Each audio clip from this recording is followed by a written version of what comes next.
Wait. Stop for a second. What exactly happened to your house? Like, how did it burn down? That's the question that everybody asks. How exactly did it catch on fire? Well, that's a good question. It was middle of the week. It's about 4:30 at night or so. I actually wasn't home myself. My husband was home, and two of my three kids were home. And they said literally they were just sitting around the kitchen talking, and my son had gone downstairs to get some ramen noodles. I had a full furnished basement kitchen, and that's where I kept all the extras, and we just got out of COVID, so I had a ton of stuff down there.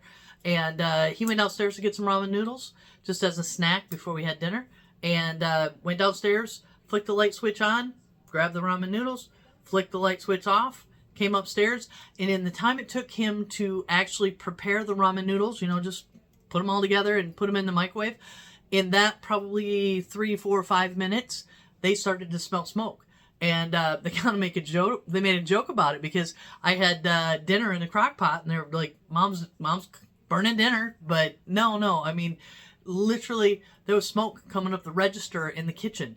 And so my husband ran over to the door, going down to the basement, opened the door, and just a big plume of black smoke and heat and fire came up. He slammed the door shut, and they went running. My two kids went running out one door and didn't even put shoes on. And my black lab and my husband went out the front door. And, I mean, that was it. They called, of course, 911 right away. And they said it was the longest, probably 10 minutes in their lives, because they're literally sitting there watching smoke come out of the house. Every orifice, every crack you could see in the house, there's just smoke billowing out. And they ended up calling 911 a second time to say, "Are you coming? Are you coming?" Well, we happen to live in the country. There's no fire hydrants. There's nothing. We're out in the country. And so it was probably maybe 10, maybe 15 minutes. And we had, when they called back, the 911 operator said she had actually called all, like, 5 different fire departments all the way around our local region. Flushing, Swartz Creek, New Lothrop, I don't know, like 4 or 5 different places. And so we had fire engines from all over. And they got there fairly quickly. But in that time, in that 10, 15 minutes, boom, our entire basement was incinerated, and our upstairs was smoke damaged to the point that it was not salvageable. And it happened that quickly. I mean, literally that quickly. That was the one thing that my husband said he could not believe, is how fast the fire went up. And so I will say one thing. If you have living space in the basement, and I'm going to revisit this because I'm a real estate agent, and we sell a lot of houses with living spaces in the basement.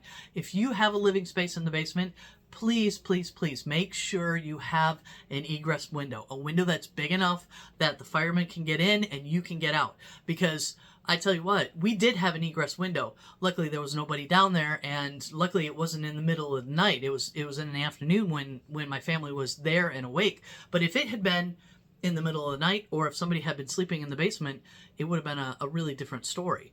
So we were lucky in the fact that we all got out and we were safe, but it could have been a really different story. But if you have living space in the basement, please make sure you have a way to get out, because that was one thing the fire investigator said, because I was downstairs with him in the ruins of the basement when he was going through trying to figure out what happened to the house, and they ultimately decided it was something electrical. They don't know for sure, but my kitchen was over on this side of the house, and the electrical panel was over on the other side of the house.